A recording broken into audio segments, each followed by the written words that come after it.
اللہ کے ساتھ لو لگا لیا اور آپ کی آنکھ میں منظر غیر اللہ کا تیر جائے تو پھر وہ جو لو لگائی ہے اس کے اندر کمی آ جاتی ہے۔ اچھا، اللہ کی نے جو مہربانی فرمائی ہوئی ہے کہ اسی دنیا میں ملا جلا کے پھینک دیا خیر اور شر میں۔ ایک تو خیر کے اندر شر، شر کے اندر خیر، دنیا کے اندر، کیونکہ جب بات میں اسی دنیا میں ایک خیر ہے، ساتھ دوسرا جو احوال ہے وہ شر ہے، ایک بھائی خیر ہے اور ایک بھائی شر ہے، یہ جو ہے نا دنیا کے اندر ساتھ ساتھ آس پاس ملا جلا بلیک اینڈ وائٹ۔ ایک انسان کے اپنے اندر پیریڈز ہیں، خیر کا پیریڈ، شر کا پیریڈ، اور دونوں سے بیزاری کا پیریڈ، اللہ کی عبادت کا پیریڈ، اپنے آپ کے دور آیا کرتے ہیں ہر آدمی میں، ادوار کو یوں آپ سمجھ لو کہ جس طرح آپ بیٹھے بیٹھے ایک نیند کا آ جاتا ہے دور، اب نیند آ گئی، یہ کیا آگے بھی جو بیٹھے بیٹھے کوئی چیز آ گئی، کہتے نیند آ گئی، اچھا خاصا باتیں کر رہا ہے، اچھے خاصے باتیں سن رہا ہے، اچانک وہ کہتا ہے اب نیند ہی آ گئی، کوئی چیز اس کے اندر آ گئی جو اس کو اب اس پرانے فنکشن کے اندر ویسے نہیں بیٹھے دیتی جیسے پہلے بیٹھا تھا، اچانک کوئی چیز آ گئی نا۔ اور اسی طرح جو ہے وہ بیداری ہوگی، اسی طرح جو انسان ہے وہ، ان کو آگے بٹھاؤ مولوی صاحب کو، آ جاؤ جی، آ جاؤ حضرت صاحب آگے، جب ادھر بیٹھ جاؤ ساتھ ہی آپ بیٹھ جاؤ، ان کو بیٹھ۔ اسی طرح انسان چلتے چلتے اچانک اسے خیال آتا ہے کہ میں اللہ کو یاد کروں، کسی نے بتایا نہیں، بھی خود بخود اچانک اس احساس پیدا ہو گیا، بڑھاپا بھی نہیں ہے، موت بھی نہیں ہے، اچانک اس کو خیال آ گیا کہ میں اللہ کی عبادت کروں۔ عبادت کرتے کرتے اچانک خیال آ گیا کہ چلو پھر کر لیں گے کبھی باتیں بھی۔ انسان کی فطرت میں وسیع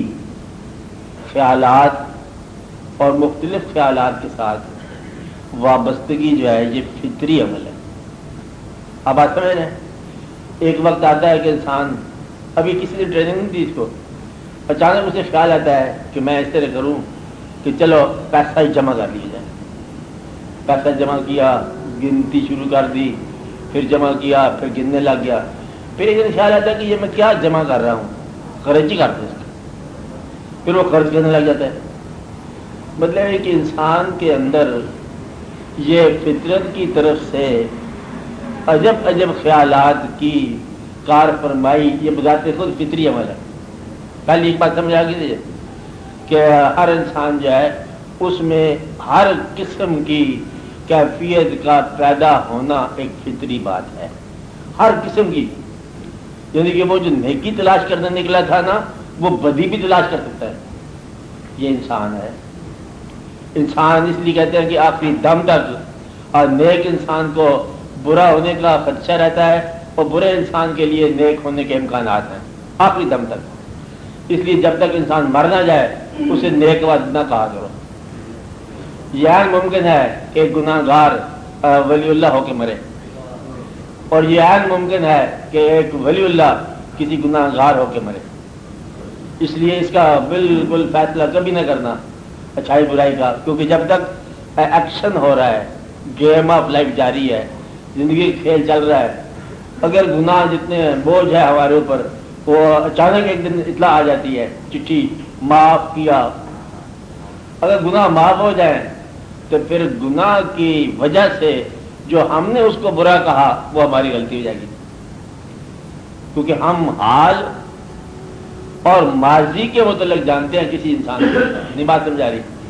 ہم کسی انسان کے حال اور ماضی کے متعلق جانتے ہیں، اور انسان کا فیصلہ بھی مستقبل میں ہونا ہے۔ آپ بات سمجھ رہے نا؟ اس لیے جب تک یہ نہ پتا ہو کہ اس کا مستقبل کیا ہے تو اس وقت تک فیصلہ نہیں کرنا چاہیے۔ کچھ شخصیت کے ٹریٹس اور پہلو ایسے ہیں کہ جس میں ہم کہہ سکتے ہیں غالباً امکان یہ ہے کہ اس کا آگے جا کے کوئی نہ کوئی حادثہ ہو جائے گا کہ اور برائی کر رہے ہیں آدمی، یہ غالباً کی بات ہے۔ لیکن یہ بھی ممکن ہے کہ اس کو ظلمات سے نکال کے نور میں داخل کر دیا جائے، یہ بھی ممکن ہے کہ اس کے گناہ معاف کر دیے جائے، یہ بھی ممکن ہے کہ اس کو کوئی نیک ساتھی مل جائے اور اچانک نیکی غالب آ جائے، ممکن ہے نا؟ اس لیے یہ بڑے امکانات ہیں زندگی میں، چونکہ بکھرے ہوئے امکانات ہیں، خیر کے بھی امکانات ہیں، شر کے بھی امکانات ہیں، اور زندگی کے اندر صحت کے بھی امکانات ہیں، بیمار ہونے کے بھی امکانات ہیں۔ اس لیے ابھی فیصلہ کرنا بڑا مشکل ہے کہ کسی انسان کے ساتھ کل کو کیا ہوگا۔ اب ایسے میرے یہ ممکن ہے کہ صحت مند بیمار ہو جائے اور بیمار صحت مند ہو جائے، اور امیر جو ہے وہ غریب ہو جائے اور غریب امیر ہو جائے۔ وہ اللہ نے کہا کہ میں رات سے دن اور دن سے رات، یہ بڑا مثال ہے، رات سے دن اور دن سے رات۔ وہ پہلے فرمایا کہ میں ملک دیتا ہوں، ملک لے لیتا ہوں، حکومت عطا فرماتا ہوں، حکومت چھین لیتا ہوں، اور حکومت کے بعد حکومت سے محرومی ایک عجب راز ہے۔ اسے اب یہ سمجھو کہ عجب راز ہے۔ حکمران کے لیے نہ حکمران رہنا ایک عجیب کیفیت ہے۔ روب دار باپ کے لیے بے روب ایک غیر ضروری اثاثہ بن کے گھر میں رہنا عجب بات ہے۔ اتنا روب، اتنا جلالی آدمی تھا کہ گھر میں آتا تو سہم جاتے حالات در و دیوار کے، اور وہ آدمی جو ہے ایک غیر ضروری کونے میں پڑا ہوا ہے، ایز اف کہ وہ ہیپن ہی نہیں ہو رہا۔ ایسا وہی آدمی، سیم اولڈ مین، اب وہ غیر ضروری ہو کہنے کہ یہ اللہ تعالیٰ نے ایک عجب راز رکھا ہوا ہے کہ تو جن کے لیے اتنے گناہ کیے اور جن بچوں کے لیے اتنا بڑا دلدل کیا اور جن بچوں کے لیے تو نے مجھے چھوڑا، اب ان بچوں نے تجھے چھوڑ دیا، اور جن دوستوں کے لیے تو نے مجھے چھوڑا آج وہ دوست تیرے پاس سے اجنبی ہو کے گزر رہے ہیں، جن کی خاطر تو نے ہمیں چھوڑا۔ تو یہ واقعات فطرت سکھاتی رہتی ہے کہ اتار چڑھاؤ، بادشاہت، غریبی اور پردیس دیش، یہ سارے واقعات چلتے رہتے، اس میں خواہش شامل نہیں ہے، بس یہ خود بخود ہی ہو جاتا ہے۔ تو میں یہ کہہ رہا تھا کہ زندگی کے اندر ہر انسان پر اتار چڑھاؤ کے حالات آتے رہتے ہیں۔ ٹریننگ نہ ہو تو پھر انسان وہ اچانک چل پڑتا ہے بغیر سوچے سمجھے کہ یہی جی میں آئی کہ چلو نکل چلو، پھر خیال آیا کہ کہاں جانا، چلو واپس ہی آ جاؤ۔ تو یہ انسان پھر کرتا رہتا ہے جب تک اسے کوئی حکم دینے والا نہ ہو، پھر وہ نفس کے حکم پر چلتا ہے۔ کیونکہ نفس کا نا آپ یہ ارادہ لے لو،